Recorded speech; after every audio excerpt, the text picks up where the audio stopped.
திருச்சி சமயபுரம் மாரியம்மன் கோவிலுக்கு மாலை அணிந்த பக்தர்கள் பெரம்பலூர் மாவட்டம் சிறுவாச்சூர் அருகே நடந்து சென்று கொண்டிருந்தனர். அதிகாலை 5 மணியளவில் சென்னையிலிருந்து திருச்சி நோக்கி சென்ற கார் எதிர்பாராத விதமாக பாத யாத்திரை சென்ற பெண்கள் கூட்டத்தின் மீது மோதியது. இதில் கடலூர் மாவட்டம் பெண்ணாடத்தைச் சேர்ந்த மலர்கொடி, சசிகலா, விஜயலட்சுமி, சேலம் மாவட்டம் கெங்கவல்லியைச் சேர்ந்த சித்ரா ஆகியோர் சம்பவ இடத்திலேயே இறந்தனர்.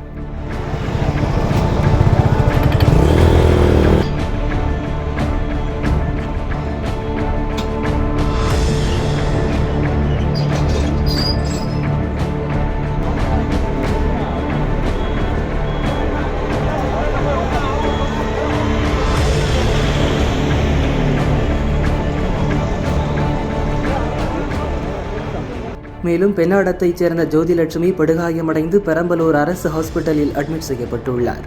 விபத்து ஏற்படுத்திய கார் டிரைவர் சென்னை திரிசூலத்தைச் சேர்ந்த கௌதம் என்பவர் கைது செய்யப்பட்டார். விபத்து குறித்து பெரம்பலூர் போலீசார் விசாரிக்கின்றனர்.